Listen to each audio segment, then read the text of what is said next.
mokolo ya jeudi elekaki, Direction générale du Trésor et de la comptabilité publique ezwaki bongo siège na yango officiel et yebanaki le var du 30 juin. Et pai wapi babiro na bango ekobanda komonana na kati na esika yango bayambaki ministre des Finances Doudou Fwamba oyo akomaki na esika yango mpe ayambamaki malamu na basali nyonso ya Direction générale du Trésor et de la comptabilité publique.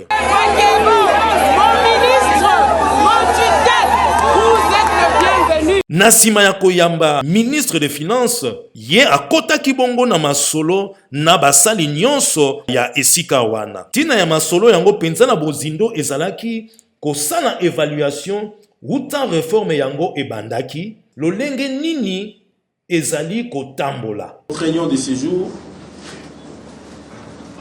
consistera à évaluer les chemins parcourus dans les derniers virages de la déconcentration de l'ordonnancement, les défis qui nous restent par rapport aux engagements que nous avons pris avec nos partenaires du Fonds monétaire international. Vous êtes sans ignorer que la déconcentration de l'ordonnancement a fait l'objet de beaucoup d'engagements avec nos partenaires. Et c'est l'un des points cruciaux qui va être abordé lors de la prochaine staff visite du Fonds monétaire international. Nansima Mokambi, Direction générale du Trésor et de la comptabilité publique, Maître Serge Mabe, oyo azali bongo directeur général nakati ya Direction générale du Trésor et de la comptabilité publique, a limbolaki penza tina pe litomba ya réforme yango. La première mission assignée à cette réforme, c'est d'abord de rapprocher les centres d'ordonnancement avec le centre de paiement. En d'autres termes, rapprocher les gestionnaires de crédit avec le comptable qui sont appelés à mettre en règlement ou à prendre en charge leurs opérations budgétaires et comptables. L'autre avantage, c'est d'éviter les arriérés ou les encours budgétaires.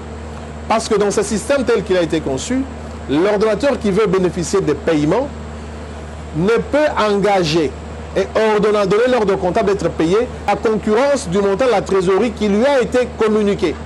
Donc ici, il n'y a pas d'ordonnancement qui ne rencontre l'équivalent de la trésorerie. Lorsque la trésorerie vous est communiquée, vous engagez à concurrence. Enfin, l'objectif de la réforme, c'est de faire en sorte que les instruments de régulation budgétaire, qui sont notamment le plan d'engagement budgétaire, se rapprochent des instruments de régulation de la trésorerie, notamment le plan de trésorerie. Rapprocher le plan d'engagement budgétaire du plan de trésorerie. Nalolenge oyo ndembula matadi ya République démocratique du Congo, atalisi bosenga na ye kobongisa makambo etali lifuti ya basali nyonso ya mbula matadi pe lolenge nini réforme yango ezali kotambola.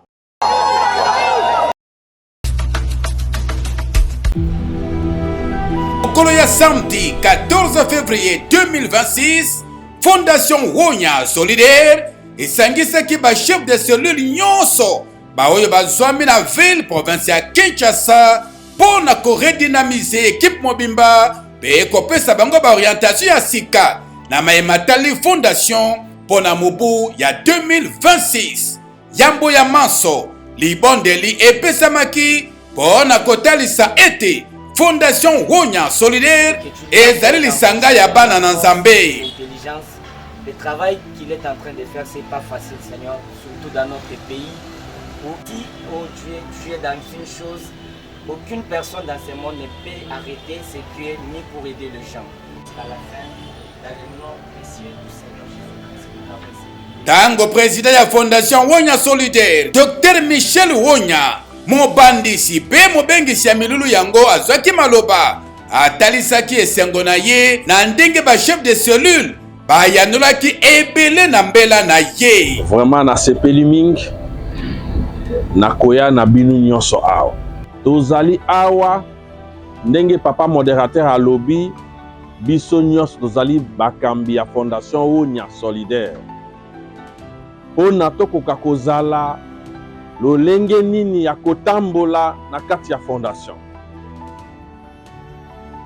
Toyeba esengeli tosala nini parce que toki tozali chef ya selile ezali tozali na bato oyo tozali kokamba yo ozali mokonzi ya selile c'est-à-dire ozali responsable na bato oyo bazali na makoki nyonso te mais il faut kamba bango yango te toye awa toyekola tozwa bibundeli idéologie oyo tobengi ya bato ya lofalase babengi yango idéologie ya fondation oyo ekopesa biso ndingisa ya kokamba bato wana yango nde toyeli awa na kotambola na ngai mpona baformation toye kokutana bato mosusu na makanisi mosusu ya bato ndenge bazali kosala na maboka ya bapaya epesi biso susi mingi nde tomemi systeme ya bato mosusu ekoma mpe epa na biso sala bato bakoka kobénéficie na basoin ya ofele consultation ya ofele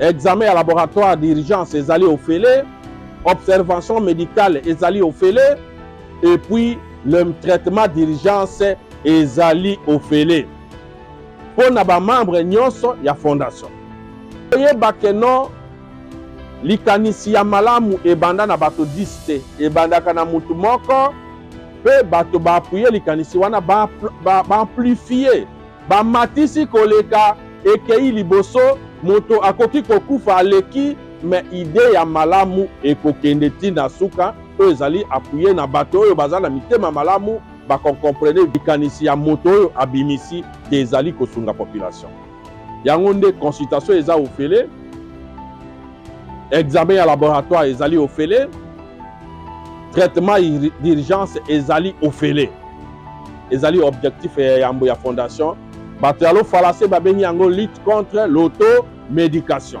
lutte contre komelaka kisi ya biso moko tomona munganga yango ezali facilité nde bato ya lofalase babengi yango automédication. Deuxième objectif oyo ezali formation professionnelle ezali te keno ndeko akoti na fondation akoki kozala keno afutele classe aya kosala na ndako ya docteur non otala formation oyo okoki kozala recherche na quartier na bino otala formation oyo ozali okoki kosala po epesa avantage na musala na yo otala profession okoki kosala oyo yo moko okoki kopesa avantage okoka kobisa mosolo ebele to biloko ya kolia mingi.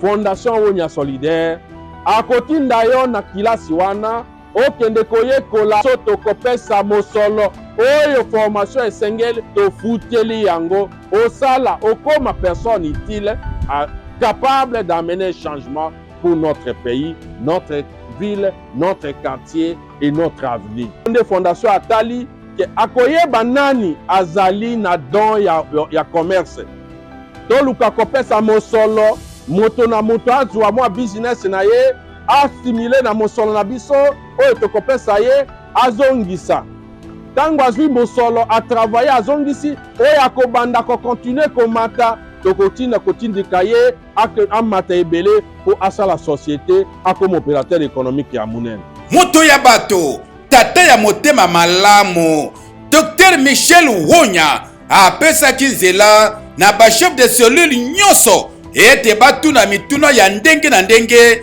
na mayematali Fondation Wonya Solidaire. Sombele suke ya bisanga bolobo suke ya bingwele Dr Michel Wonya asengaki na population nyonso ya Kinshasa pe ya RDC teba ya kokota na Fondation Wonya Solidaire po ete kuna makambo ya kitoko makambo ya elengi ezali ebele. C'est maintenant na biso ngai na binu tosangani po tokoka kosibile population bakoka comprendre que non tozali comme il faut to mise wa biso moko en charge.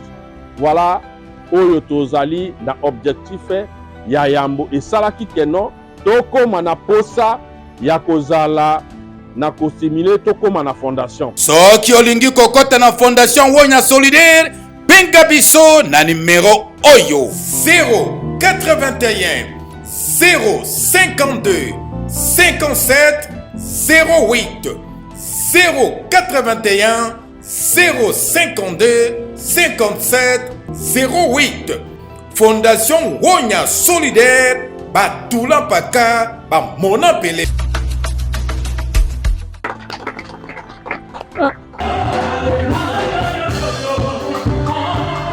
boya na mikumba na bino epai na Yesu pe Yesu akopemisa bino balingami kati na nkolo libota na Nzambe mbula ya sika makambo pe ya sika latina église tabernacle de la restauration référentielle à l'engeli 28 jours ya jeûne et prière, un marathon de prière à ne pas manquer, surtout à ne pas rater. Le sambo et kangolaka, le sambo et futaka na 2026, le sambo de lekinyonso. Papa, maman, jeune et vieux, yaka na mikumba na ye pa na Yesu, peut-être ape misayo. Pona année oyo, c'est lui qui cherche et trouve du 1er au 28 février 2026, de 16h30 à 19h30, avec un thème spécial, possédant les portes des ennemis. Ce marathon de jeûne et prière est dirigé par l'évêque PVK.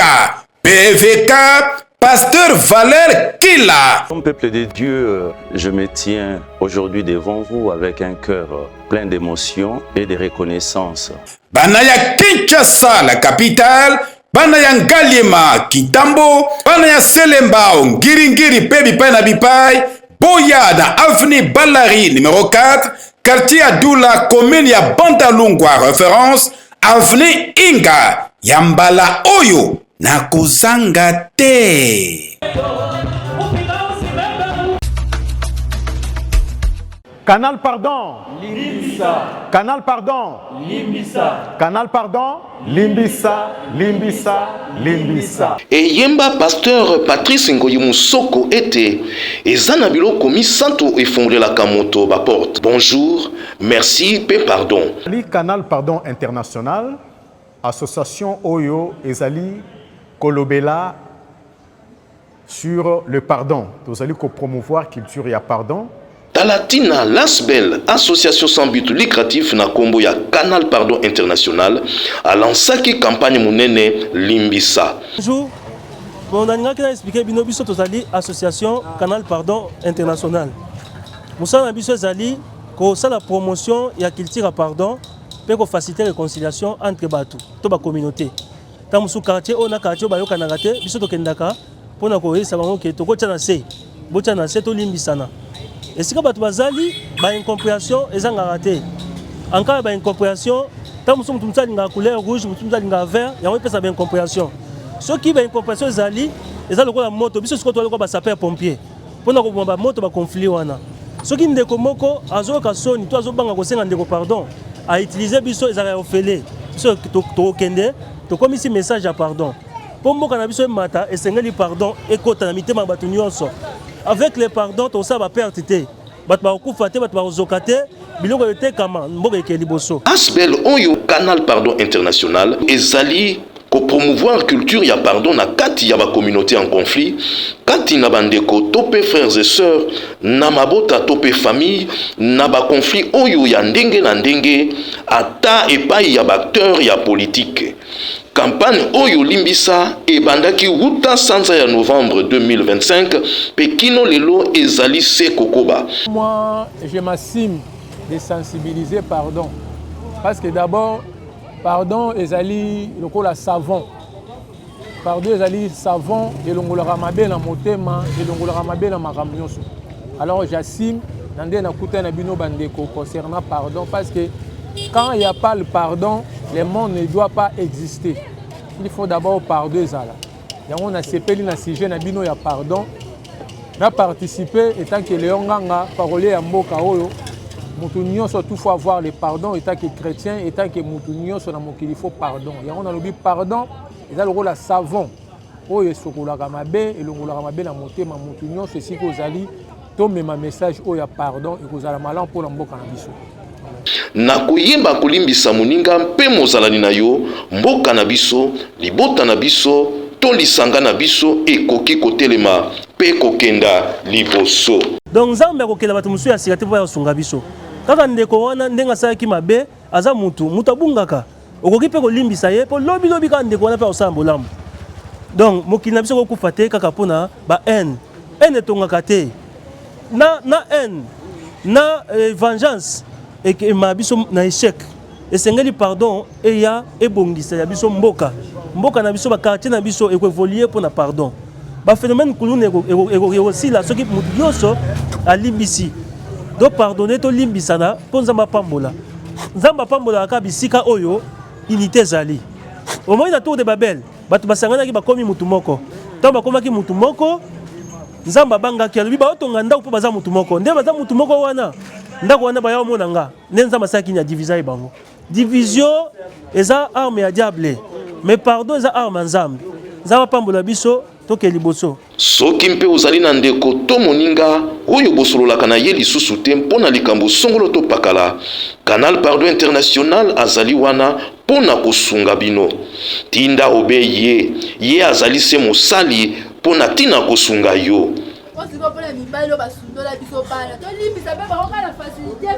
Mibali oyo basundola bana tolimbisa bango. Okoki mpe kobenga bango na numero oyo mpe bango bakosunga yo. Canal Pardon International asengi limbisa limbisa limbisa e. Pardon. Limbisa. Canal Pardon. Limbisa limbisa limbisa. Nous sommes à la fin de notre campagne. Nous bénissons Dieu pour ça. L'objectif c'était de faire passer le message et le message a été bien capté. Et Dieu a fait que beaucoup de gens, beaucoup de familles puissent se réunir. Zamba Pambola Moutounion, ce Oyo a contribué à qui, de près ou de loin, la activité Oyo. Il y a campagne Limbisa, Canal Pardon International demeure toujours présent avec vous. En cas de conflit, nous sommes près de vous. Tokoya pour apporter soutien à Bisso, pour continuer, pour promouvoir qu'il tire à pardon. Le coup de mon message. À tous ceux que j'ai offensés, je demande pardon.